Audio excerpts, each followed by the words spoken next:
All right, once again, we're back in Revelation 21. Last time we did the first 8 verses, and where John has this vision now of the new heaven and the new earth coming down from heaven. And it's after we have all this turmoil of trouble and these scenes of judgment back again, and we had all the troubles back when the beast arises, the dragon rises from this, and the beast rises from the sea. We have the prostitute and the false prophets, these great powers bent on evil and destruction. And now they've finally been getting their due, falling one by one. Babylon, the great prostitute, the beast, the false prophet, all cast into fire. And finally, even in Revelation 20, we saw the devil himself and death, the last enemy, cast into the lake of fire. And now we have this glorious vision of the new heavens and new earth. Again, Revelation 21 and 22 is really interesting. Again, John is bringing forth imagery that we should be aware of from the scriptures.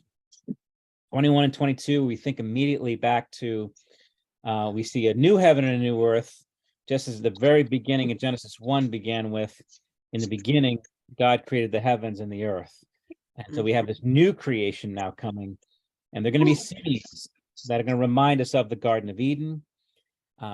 He also calls upon today the New Jerusalem and the new temple that's described there, or the holy city Jerusalem described like a temple. And that's going to remind us of scenes from Ezekiel. There's 2 chapters that are going to be really important for us, particularly today. Ezekiel 40 and Isaiah 60. And John borrows a lot of language from these 2 chapters. So we're going to keep those in mind and look at those. But first, let's get to our passage today. And we'll start verses 9 to 14. And we're going to start there with Bob Fowler. Would you mind reading that for us? 9 to 14. Not at all. Then came one of the 7 angels who had the 7 bowls full of the 7 last plagues, and spoke to me, saying, "Come, I will show you the bride, the wife of the Lamb." And he carried me away in the spirit to a great high mountain, and showed me the holy city Jerusalem coming down out of heaven from God, having the glory of God, its radiance like the most rare jewel, like a jasper, clear as crystal. It had a great high wall, 12 gates, and at the gates 12 angels, and on the gates the names of the 12 tribes of the sons of Israel were inscribed. On the east 3 gates, on the north 3 gates, on the south 3 gates, and on the west 3 gates.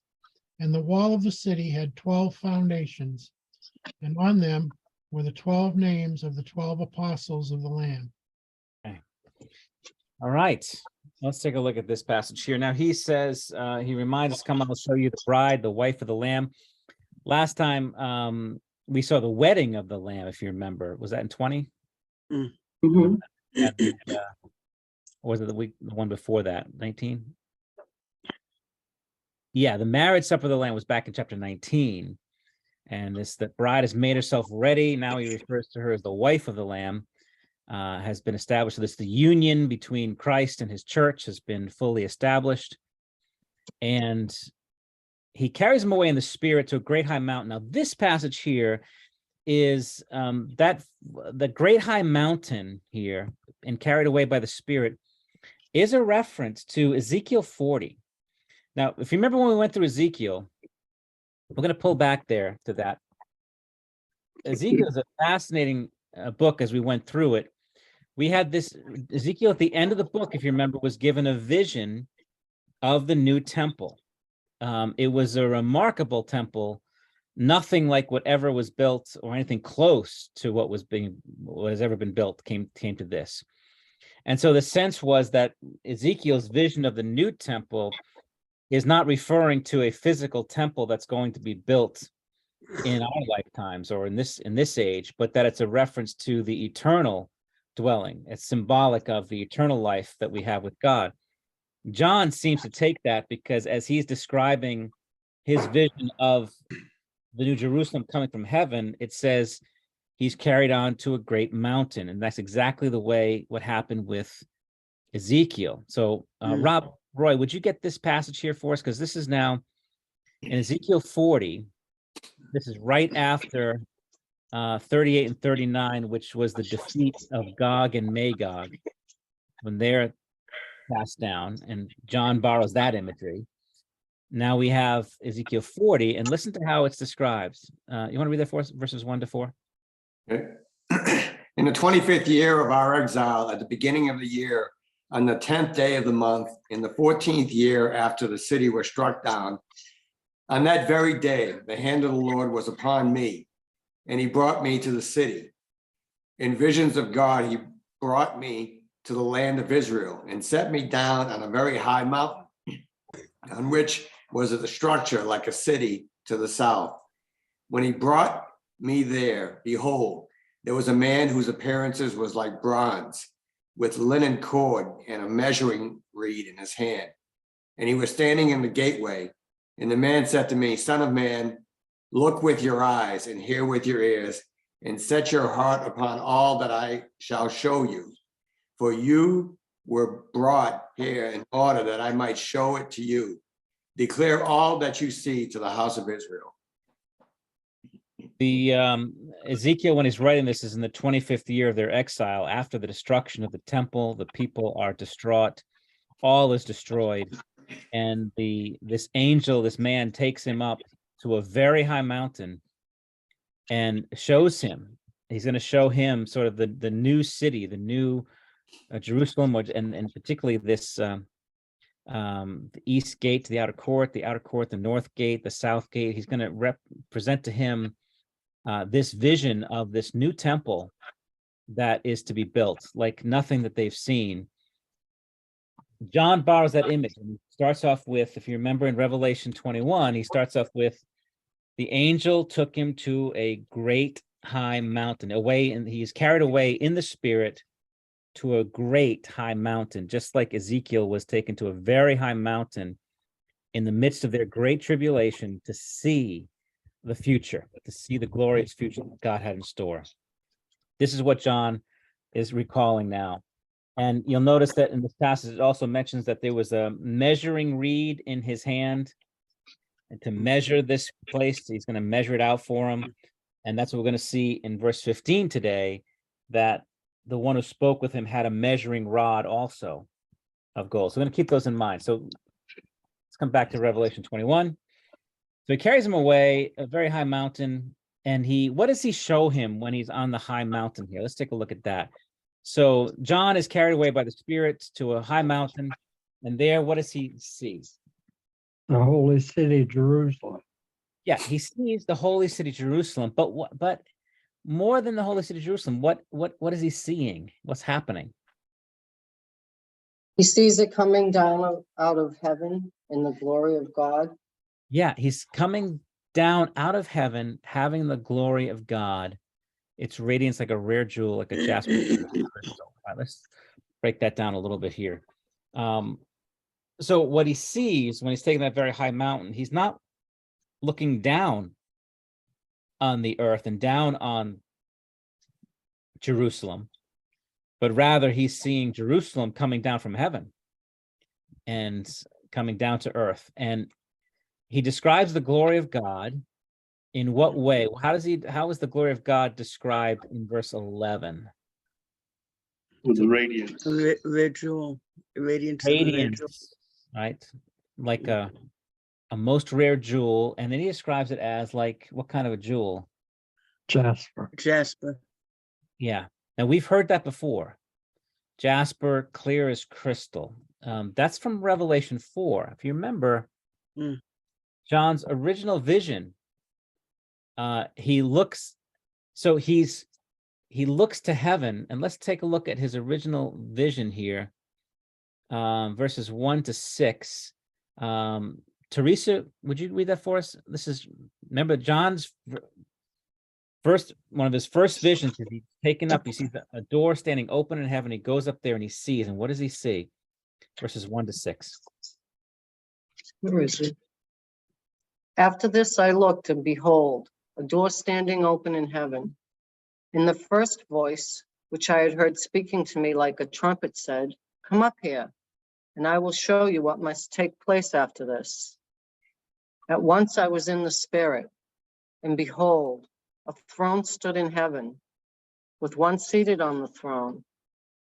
And he who sat there had the appearance of jasper and carnelian, and around the throne was a rainbow that had the appearance of an emerald.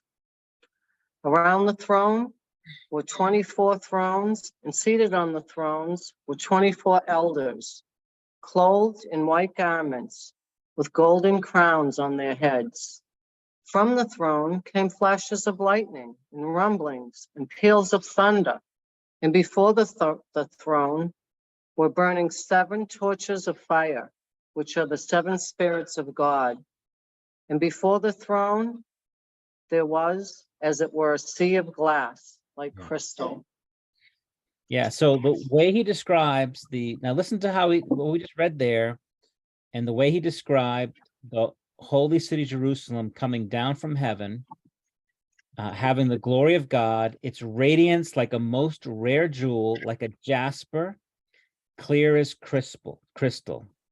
Hey, Pastor, I'm not sure, but I never saw jasper that was clear as crystal. I thought jasper was an opaque mineral. You know, I don't know my minerals very well, so I couldn't tell you. No, it is. But he also said that we would see gold that was clear. Yeah, Yes. it's a funny thing. The stones part, I was doing some work trying to figure out the stones, because they're going to mention about 12 different stones in the next paragraph. And it's so frustrating because they go by all these different names. Every version has a different name of them. I can't figure out which is which. Like if you read the NIV, it'll list different names of stones than the ESV or the KJV or the original and the Greek and the Hebrew. And it's like, I'm not even sure what these stones are. But this is what we've got. We do have this appearance of jasper and carnelian. Now, Elizabeth, if I remember, my uncle was pretty big into stones, wasn't he? Yeah, yes, he was. Yeah. Yeah, and he made many things with stone. I wish he were here, he'd be able to tell you all about them. I wish he was here for this part. Yes. Yes, In fact, of course. I think he was the one who named my cat Jasper, because he said his Yeah. eyes were the color of jasper. That's right, yeah. So that was my favorite cat growing up, was Jasper. So anyway, Yeah. There was something I just saw recently on the stones. Someone was looking at the stones, all the different stones in the foundation of the New Jerusalem. Mhm. And you notice that like things like diamonds aren't there, and they mentioned a few others. And what they had found was that until recently, we could not create pure light. With the creation of the laser, we can create pure light. And all of the stones that are in the foundation of the New Jerusalem under pure light have beautiful colors. But things like diamond and several others they mentioned, under pure light, they just turn black. oh, really? Yeah. That's interesting. That's very interesting. Huh. I wonder, and here's the challenge for John too. It's like he's writing in Greek, working off of the Septuagint, the Greek version of the Old Testament. Our version of the Old Testament is from Hebrew. And so it's like you have Hebrew different names. You'll see different stones that are being focused on.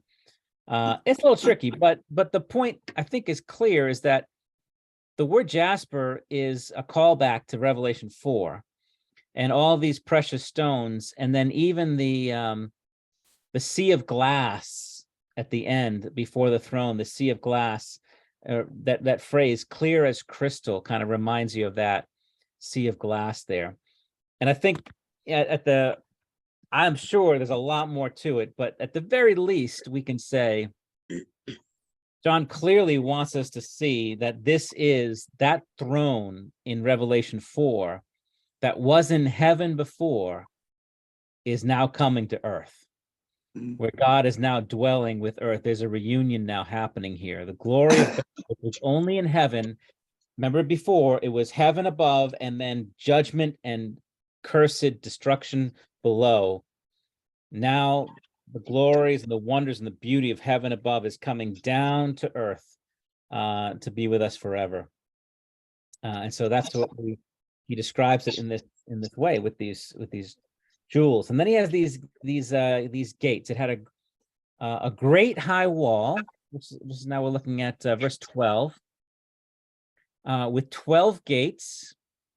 And at the gates, 12 angels, and on the gates, the names of the 12 tribes of the sons of Israel were inscribed: the east gates, the north, the south, and the west gates. Okay, and the wall of the city had 12 foundations, and on them were the 12 names of the 12 apostles of the Lamb. All right, anybody notice a number that comes up here in this passage here? 12. Yeah, okay. 12 gates, 12 angels, 12 tribes. And then the 12 foundations and the 12 names, the 12 apostles of the Lamb. What was the meaning of the number 12, if you remember? God's people. Yes, indeed. It was God's people. All right, let's I still thought break it God's down. people was 6, number 6. Oh, no. That's bad. That's the bad number. No, 6 is the number of man. Oh, okay. And so the beast is the 666. He's the number of man. But the 12 is the number for God's own people, the 144,000. And you're going to see a lot more 12s. If you look down, you'll see 12,000 stadia, 144 cubits, all these multiples of 12. So this really that's a big number of emphasis for us. Now it's laid out with gates, 12 gates. It has a great high wall. Just as a quick thought here, you're looking at a city. What's the point of it having a great high wall? What does that mean? What's that? Protection. Protection. Yeah. Yes. We're going to build a great wall, and it's going to protect them. That's the one way that's a strong city that cannot be attacked or destroyed if it has a great big wall, at least back in those days. Except Who's walls going don't to work, attack do they? What's that again? I said, except walls don't work. Sorry, I had to put that in there. Only in our private homes. Yeah, somebody else had a question? Okay. All right, we lost it. So the wall had 12. Now, if you can picture the wall, how it looked, this great high wall, and there are 12 gates. And how are the gates set up? And why are there 12 gates? And what's over those gates?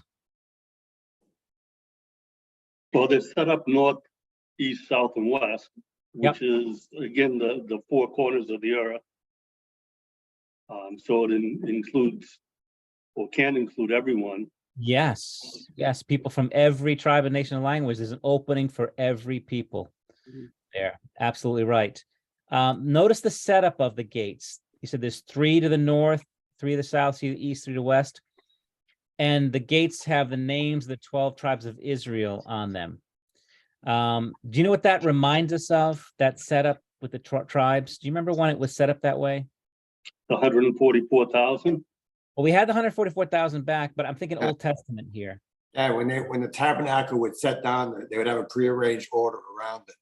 Yes. And would The, move the, together. the way that this is the way that when the Israelites were traveling in the wilderness, this is how they camped. They had the tabernacle in the middle where God was present. And then they had 3 tribes camping out, 3 to the north, 3 to the south, 3 to the east, and 3 to the west. That's how it was set up. And so you have this reminder. That's when the Lord was dwelling with them in the wilderness, his very presence with them.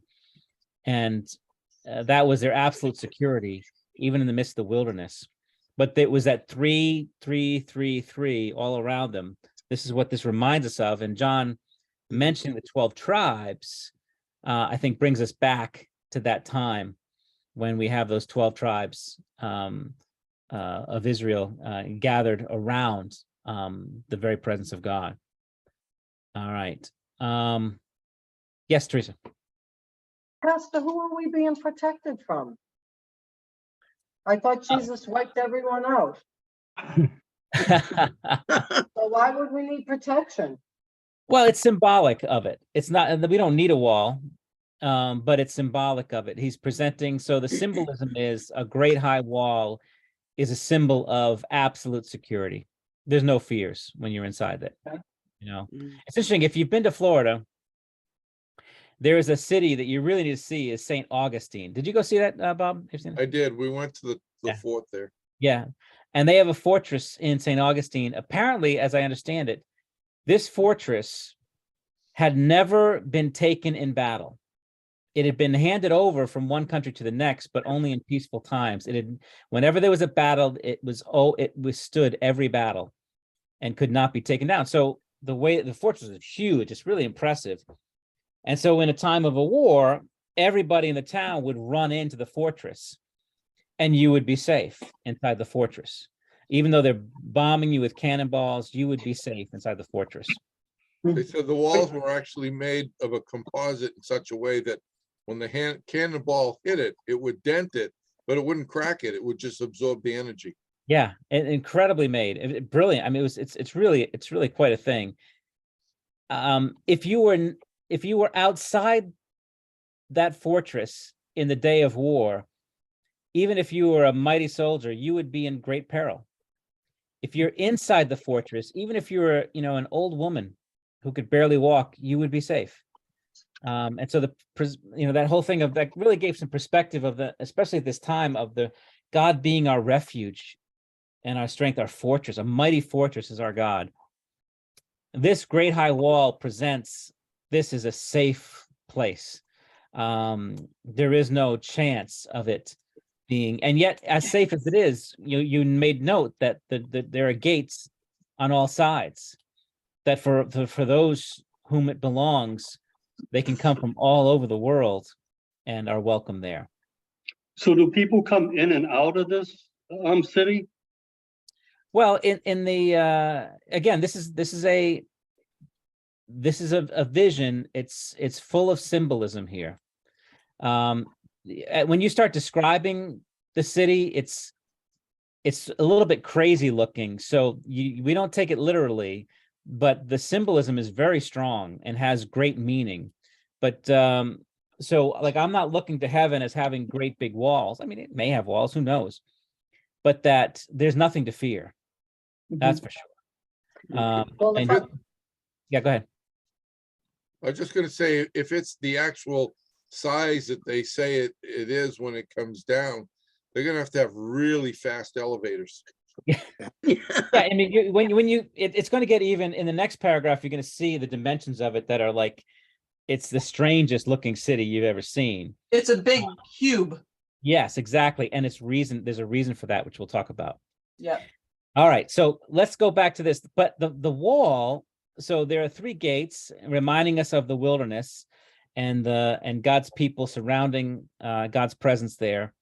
But then the wall has 12 foundations. And on them are not written the names of the sons of Israel, but what? 12 12 apostles. Okay.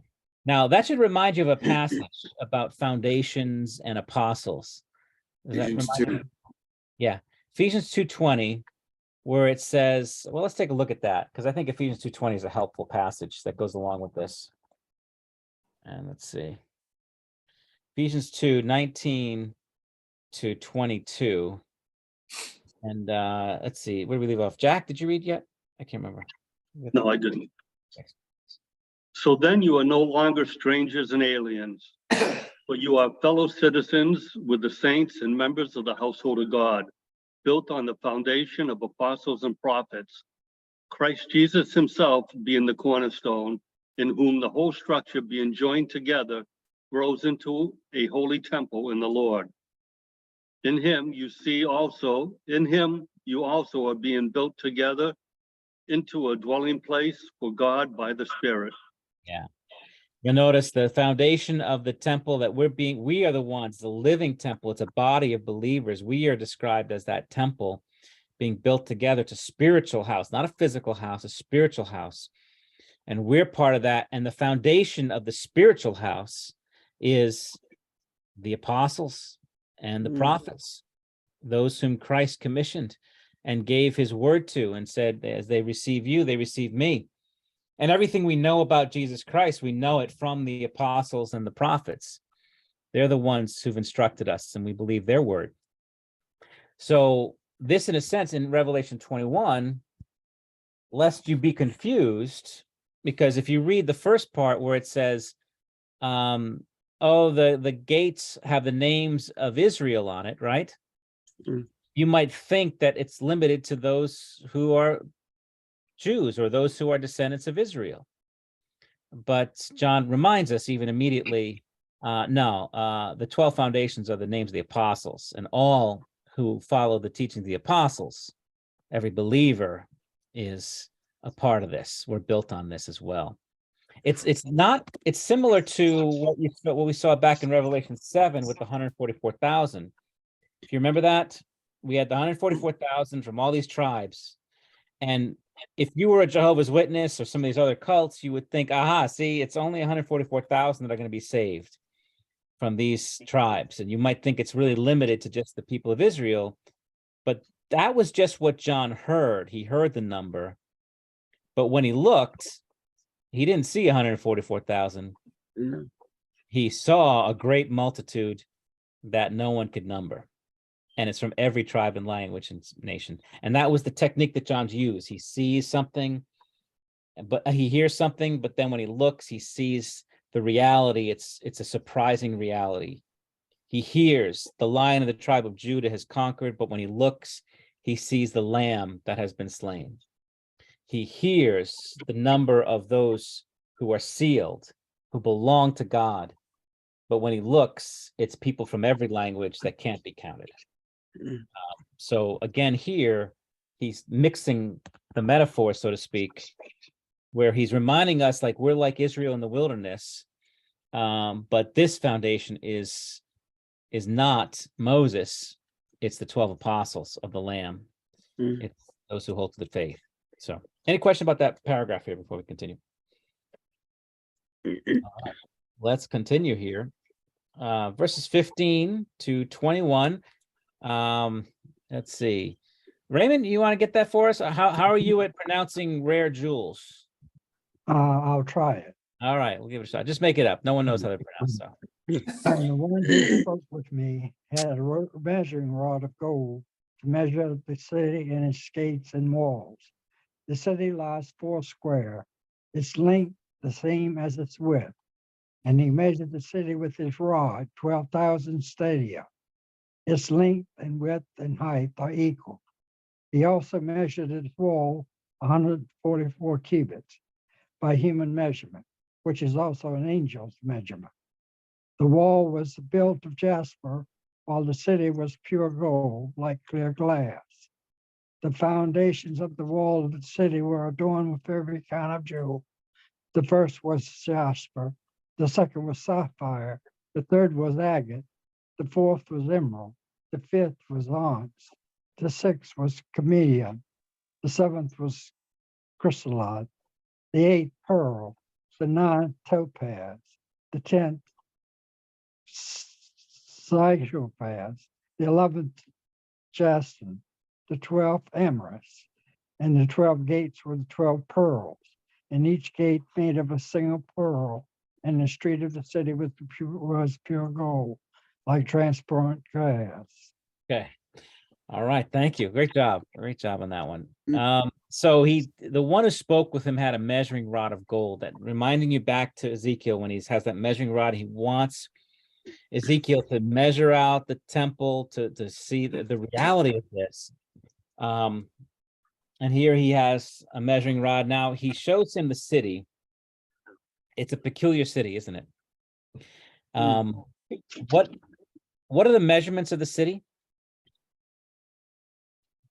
It comes out to 1,500 miles. 12,000 stadia. 12,000 stadia. And what was 12,000 stadia? The width, the 1,500 height, and the length. The length, the width, and the height are 12,000 stadia. All right. So It's the fast elevators. Yes. So 12,000 stadia, if you're not sure what that is, it's 1,380 miles. That's how big this is. So I don't know how far is 13. How far is it from here to Florida? Is it like a couple About thousand 15 miles? Yeah, it's about 1,500 miles. All right, so basically the city is basically from here to Florida, in its length and in its width and in its height. That's enormous.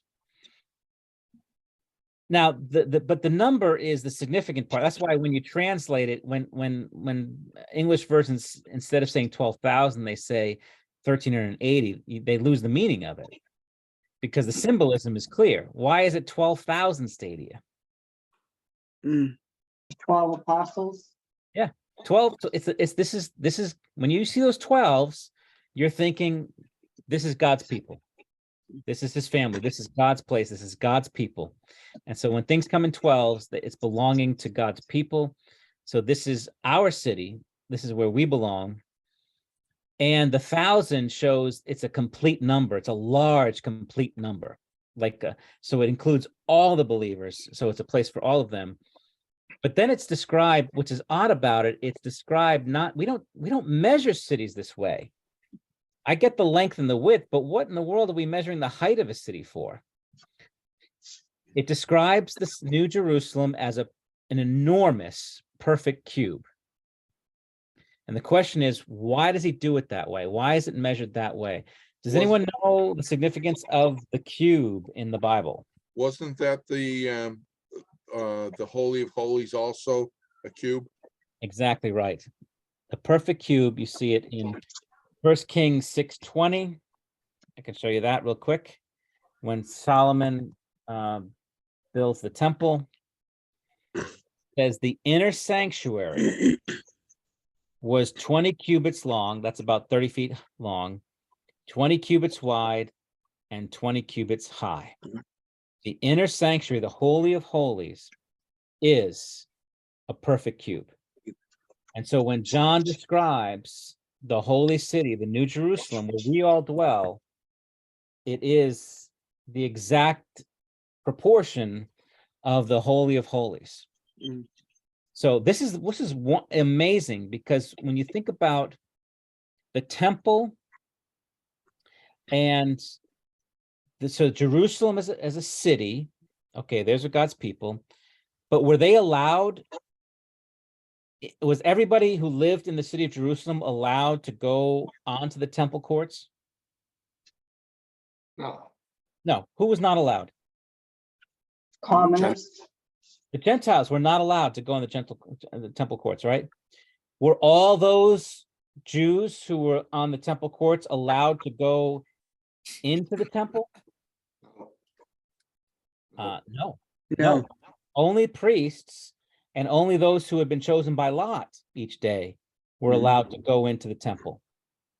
Okay, were all those priests who entered the temple allowed to go into the most holy place? Wasn't it No, only one no. priest that was chosen? Yeah, who was that priest? The high priest. The high Only priest. the high priest could go into the temple, into the Holy of Holies, and even he could only go Once a year.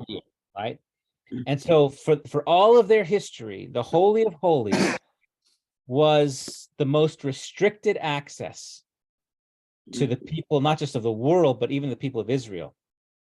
Only the high priest, and he only once a year could do that after he goes through all these things. Now we have that most restricted place encompassing the entire city, so that all who are in the city are in the most holy place, in the very presence of God. That's what Jesus does for us as our great high priest.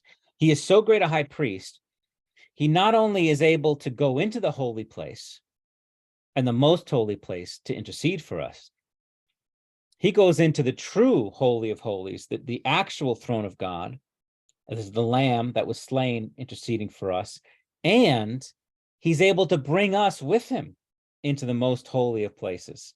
And so that this is an incredible description, the meaning of it. If you don't understand that, you think, what a strange looking city, and you move on. But the significance is, he describes it, we are in the Holy of Holies here, in the very throne of God, rejoicing, and it's a throne room now, not a curtain that separates everybody from it. It now has gates on every side, welcoming all who will come and believe. Mm. It's profound. He measured the wall of the city. And what does it say about the wall? It's what is it, verse 144 17? cubits. 144 cubits, which is a cubit's about 18 inches. So that's what, about 200 and something feet. Which is an odd thing. Now that could be he doesn't say what measurement that is. Is that the width of the wall or the length of the wall, the height of the wall? I'm not sure. But if you're taking this literally, what's the point of a wall that small when you've got 1,380 miles of height to this thing? But what do you think that's about? The wall being 144 cubits. It's 12 times 12, so. Yeah. Yeah, the apostles times the tribes. Yeah, the last time we saw 144 was, well, that 144,000, right? Yeah. So the number of those sealed, those belonging, and again, the wall. What does a wall symbolize? Separation. It does separation from that which is unclean, that which doesn't belong there.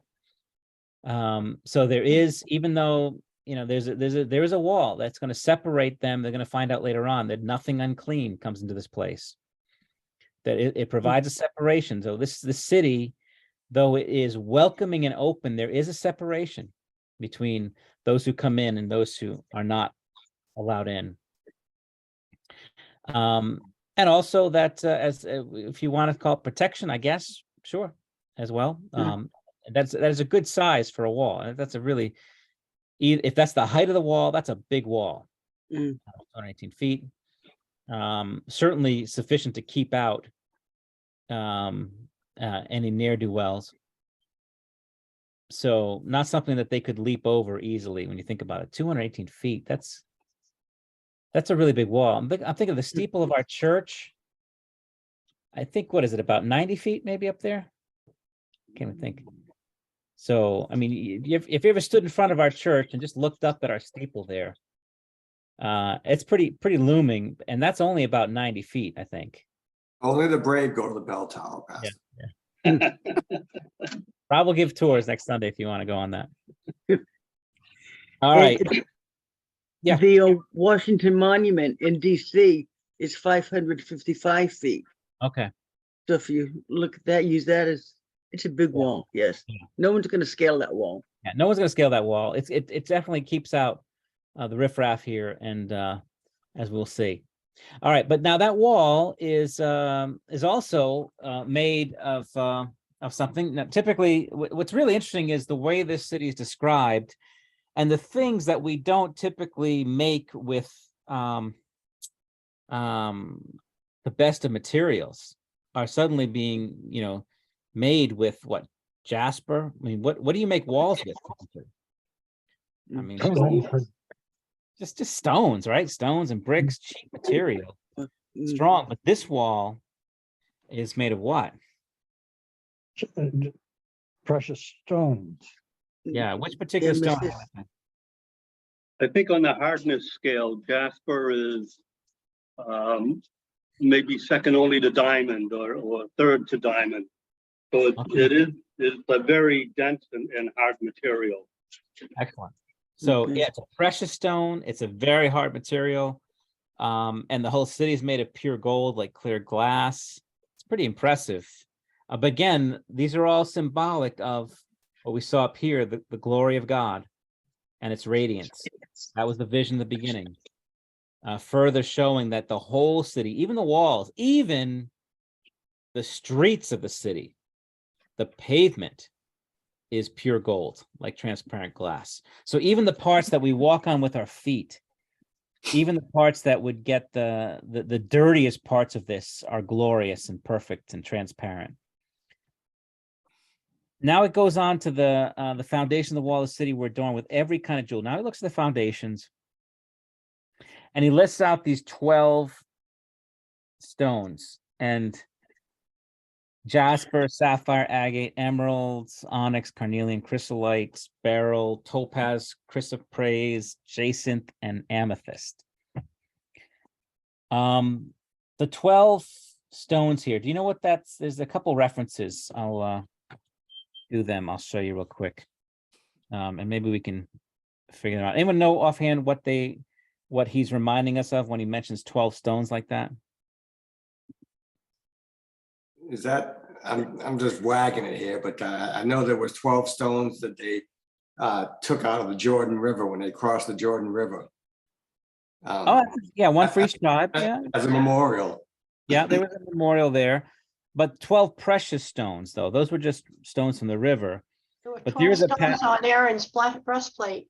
Yes, there were 12 stones Right. on yeah. Aaron's breastplate. So I want to pull them up real quick and take a look at them.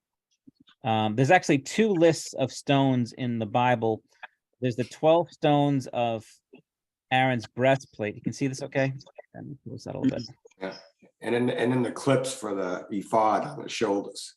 Yeah. So- And then there were there's also a list of 9 stones in Ezekiel in referencing Eden. He mentions 9 stones that are similar to here. So if you look at them here, they're not all the same. And again, it's tricky because the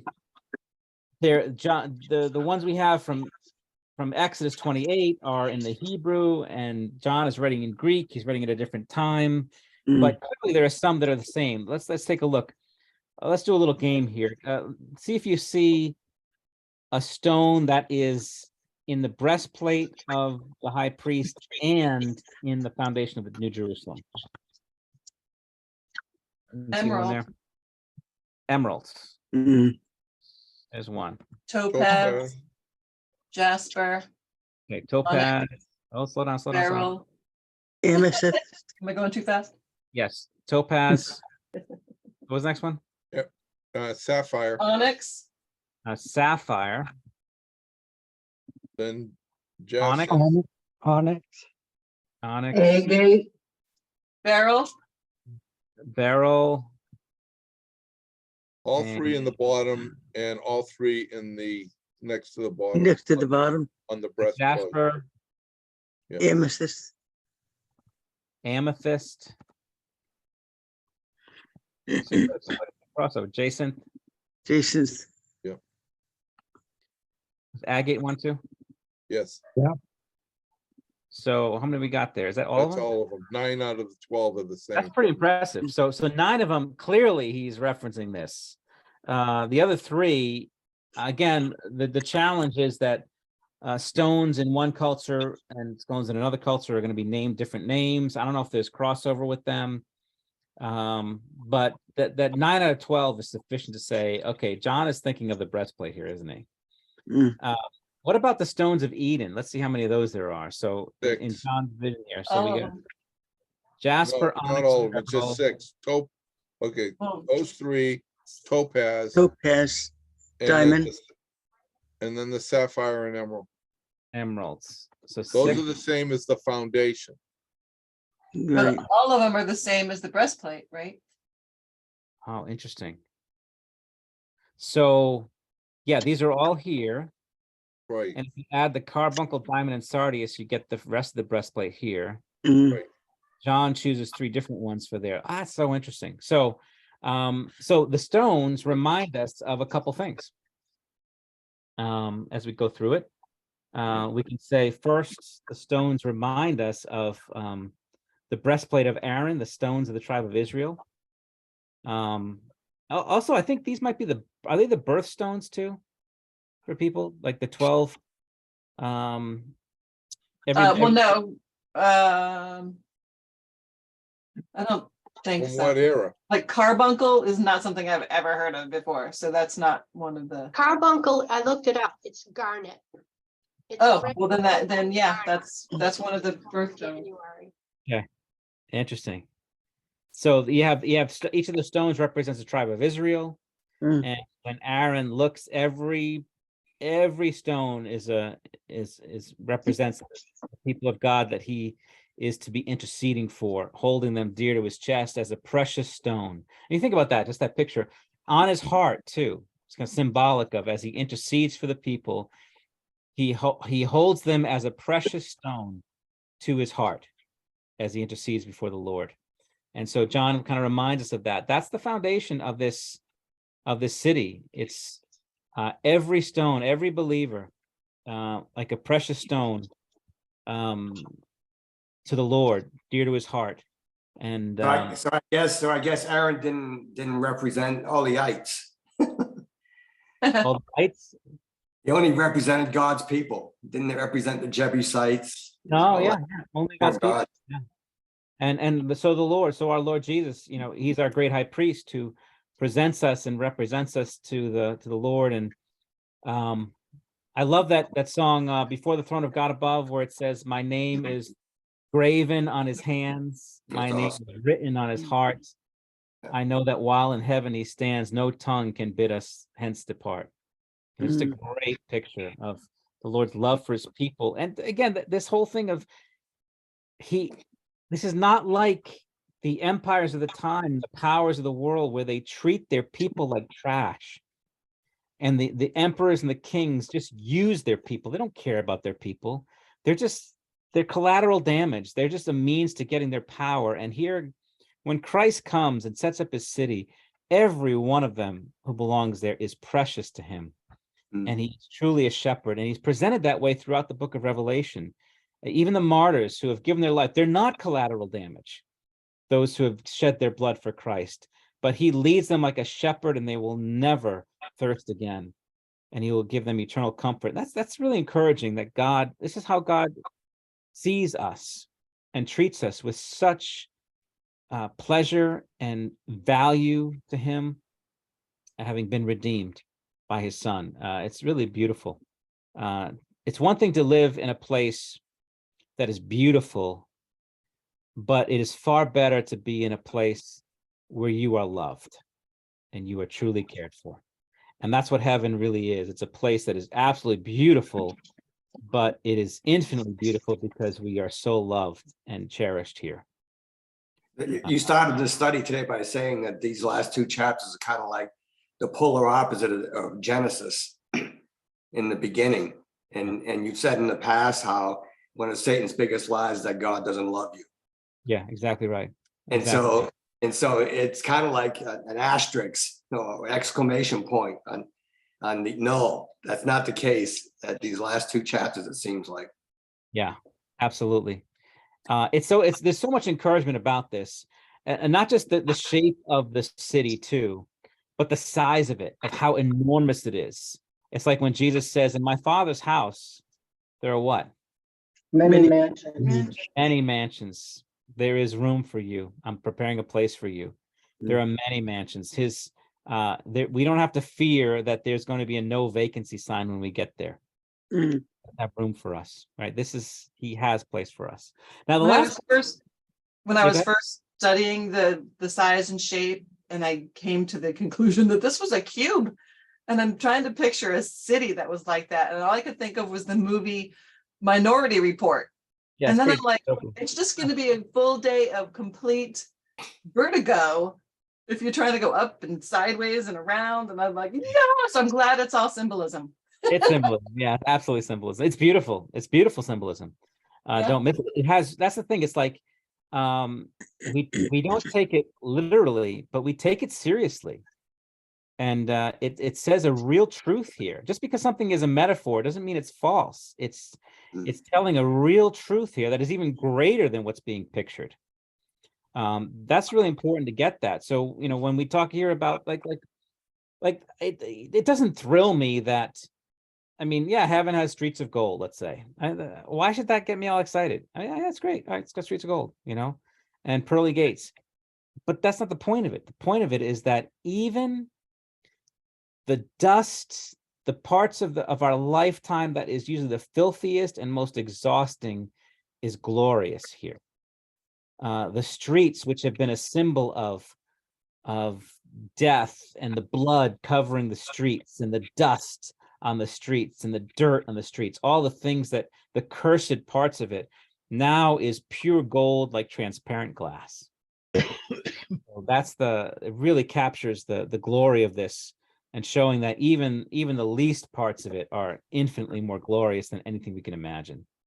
It makes me think of when Jesus was talking to Nicodemus, and he said to him, if you don't understand these things, how can I explain to you, the beauty of heaven or the glory of heaven?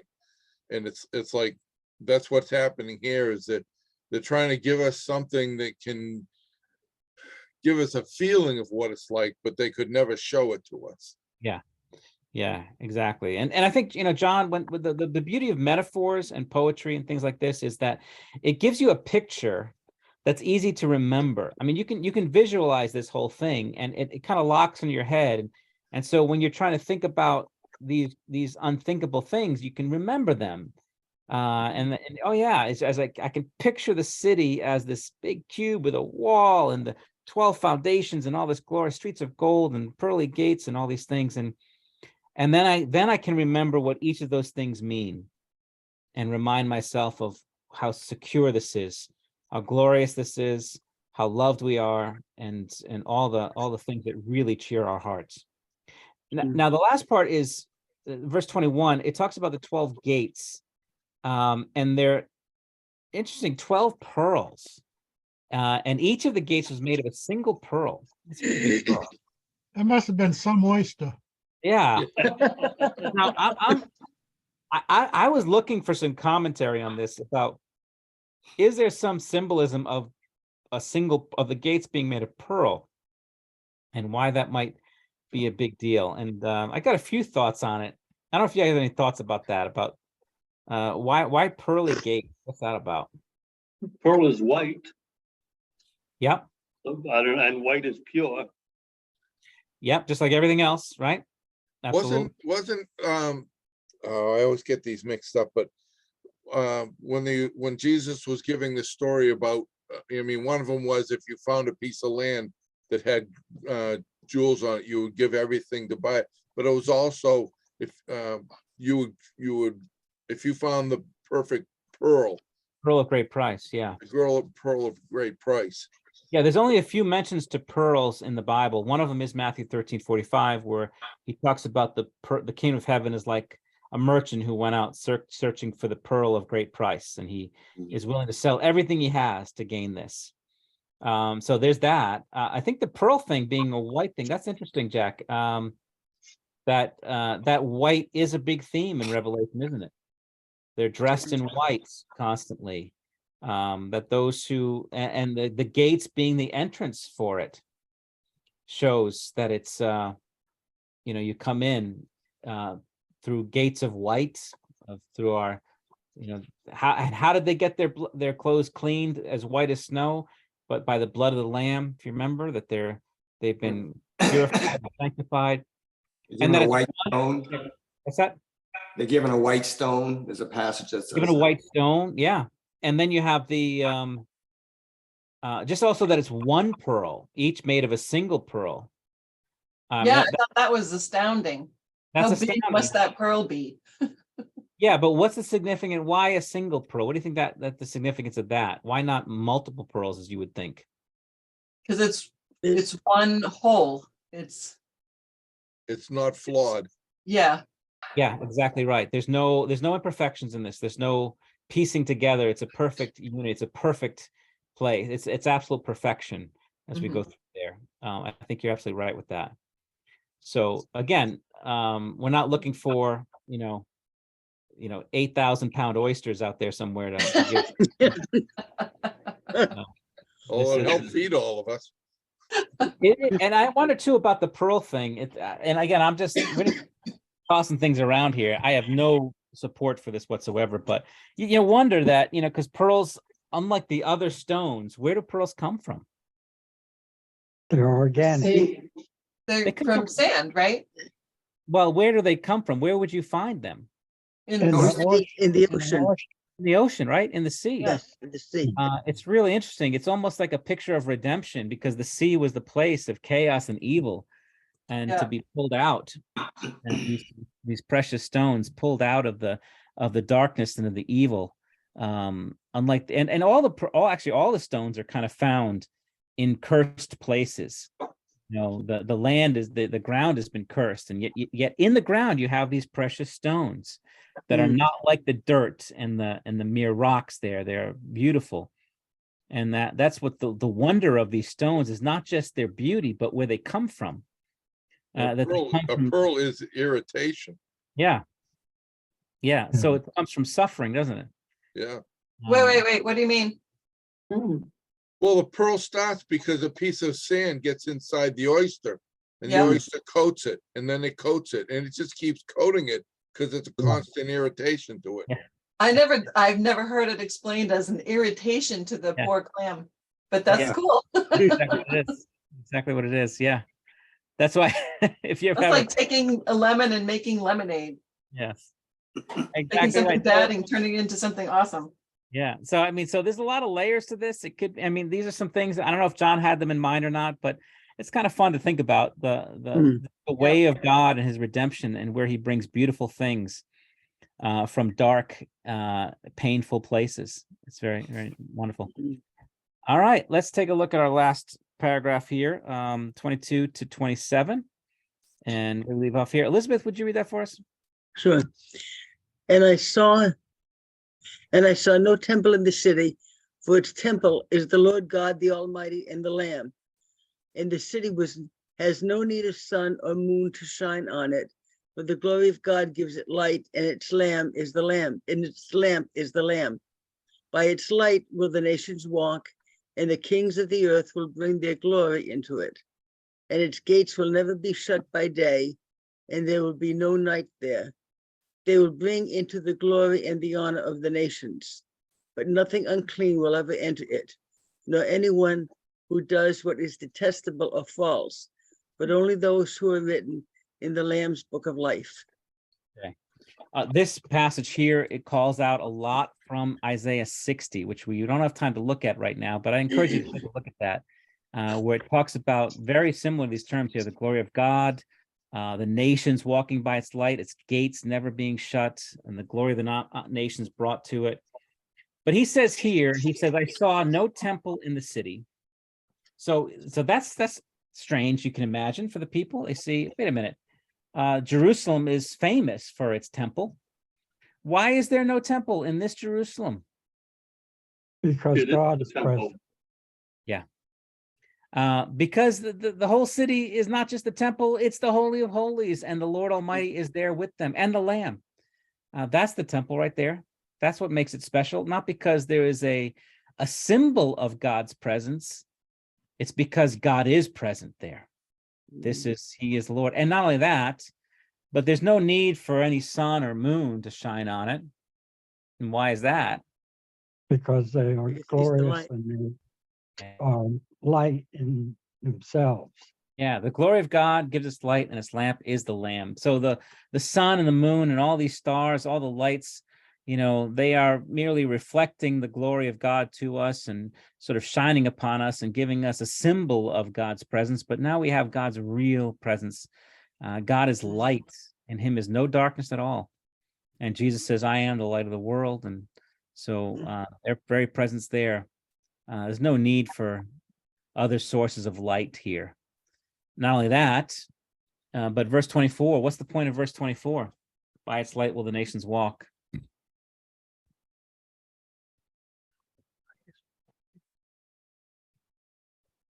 So Well, there's Right. people from there from every nation, tribe, and tongue. For one thing. yeah, so this holy city, Jerusalem, don't think this is just for the Jews here, that this is Israel is restored to its glory and the Jews get to have their kingdom again. No, this is an international kingdom. The nations will walk, and the kings of the earth will be brought into this and bring their glory into it. Its gates will never be shut by day, and we doesn't say the gates will never be shut by day or night, because there is no night. What does that mean? The gates will never be shut. Well, the walls are there, but you don't need the protection. True. You're Yeah. welcome at any time. Yeah. And you can go in and out at Mhm. will. Does that remind you of a parable that Jesus told about Yeah. I am the gate. What did he Yeah. say? He said, and my father's the gatekeeper. My sheep know my name, and they can go out to pasture. Yeah, I am Where the in gate. the Bible is that? I'd like John to nine. look that up. John 9.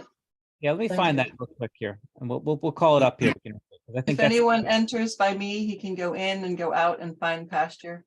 yeah, so John 10 refers to Jesus refers to himself as the gate. I am the Okay. door of the sheep here.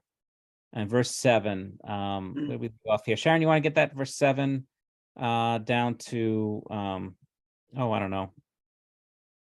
10, I guess. 10, okay. So Jesus again said to them, truly, truly, I say to you, I am the door of the sheep. All who come before me are thieves and robbers, but the sheep did not listen to them. I am the door. If anyone enters by me, he will be saved and will go in and out and find pasture. The thief comes only to steal and to kill and to destroy. I came that they may have life and have it abundantly. A picture of being saved and being able to go in and out, finding pasture, that freedom. This isn't a prison. We come in and out freely.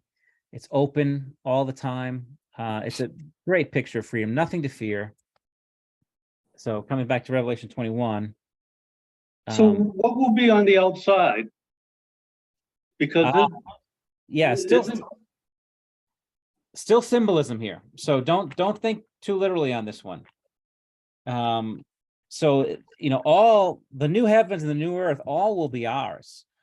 The literal experience of this is going to be very different from what John is describing here. He's presenting us a symbolic view of this, that the gates are never shut. There's no night there. There's nothing to fear. It's just perfect. It's a picture of perfect freedom and joy and peace, because that's what happens, in a city. When you come to a city and the gates are open, and the gates are pretty much always open. It's almost like, what does it say when my friend Chris used to live in Amesbury, and he used to not only leave his house open all the time, but he used to leave his keys in his car's ignition all the time. What does that say about Amesbury, at least at that time? He's trusting the people who live in Amesbury, to be honest. Yeah, it's safe. Yeah. It's just a safe place. There's no evil. There's nothing to fear. And so you can leave your house open, you can leave your doors open, and there's nothing to fear. So the gates are open. When there's trouble, then you close the gates, then you lock them, But in this city, in this time, the gates are open day and night. It's a time of peace. You can go in and out freely. There's no night there. Again, a lot of the metaphors are they're a little bit mixed. So they each are saying something, and so don't try too hard to put them together. But I would just say this, that our eternal destiny is a place where God dwells with us in person. He is present with us. We reign with him on the new heavens and the new earth. There is nothing to fear. There is no darkness. There is no evil. And we live in perfect security, and we are cherished and loved. It's just basically all your wildest dreams come true here. I don't know that there's anything to base it on, but I always visualize it as being more like the original Garden of Eden. Originally, that's what he wanted for us originally. Yeah. So why wouldn't he bring us back to that? Yeah, you know what? That's what's going to happen in the next chapter. In 22, he's going to change the analogy, and he's going to bring us to the garden. And we're going to see heaven from a different perspective. And he's going to use a lot of the imagery from the Garden of Eden in the next chapter. You're absolutely right. So he describes it like a city, and the next one he's going to describe it like a garden. And you don't have to mess around with it. Same thing the way he describes hell. And sometimes he describes hell as a fire of sulfur, and right? But other times he describes hell as the outer darkness, where there's weeping and gnashing of teeth. And so you really can't put those together, because how do you get an eternal fire and darkness? But they're intended to convey different things, to describe the agonies of hell. Here, It's the absence of God's presence, which would be horrible. That means there's no love. Yeah. No It's the- love, because God yeah, is love. It's the absence of his blessed presence, that's for sure. Yeah. Yep. But his justice is certainly there. Yeah. All right. 26, we read that. And then verse 27 reminds us that though the gates are always open, there are certain things that have no business here. And what's that? Verse 27. Nothing Everything unclean. Nothing unclean. Anyone who does what is detestable or false, but only those who are written in the Lamb's book of life. That Lamb's book of life has come up a few times in Revelation already. Mhm. When the books were open, last time I think we saw it was 20, last chapter. And 13 and 17 and 20. Yeah. And so the judgment before the great white throne, the books were opened. And then the sea gave up the dead, and everyone was judged according to what they had done. And if anyone's name was not written in the book of life, he was thrown into the lake of fire. Yeah. So he's been defining this throughout the book. He's been saying things about what are the signs that your name is not in the book of life. Let's go through a few of those things because we want to make sure we're there. So Revelation 3:5 is the first time he mentions the book of life. And he talks about the one who conquers will be clothed thus in white garments, and I'll never blot his name out of the book of life. That was to the church of Sardis. Those who have withstood the, let me see, I'll come to you like a thief. You have a few names, others have not soiled their garments. Those who have strived to follow him faithfully. In Revelation 3:5, 13:8 describes those who are not written in the book of life. And everyone whose name has not been written before the foundation of the world in the book of life did what? Do you remember what they did in 13:8? What they were doing? Yeah, they were worshiping the beast, weren't they? Yeah, they were worshiping the beast. They were given over to the beast. Those who had the name of the beast on their heads, who were owned by him, were not those in the book of life. 17:8 as another passage references those. The beast you saw was and not, and they will marvel to see the beast. Although all those in the dwellers on earth whose names have not been written in the book of life will marvel at the beast. So it seems to present pretty clearly, if those who are written in the book of life do not marvel at the beast, do not worship him, they are not given over to the things of this world, they overcome to the end, and because they've been written in the book of life. All right. Any last comments or questions before we break here? That's good. So, all right, we got one more chapter to go. Let me stop recording.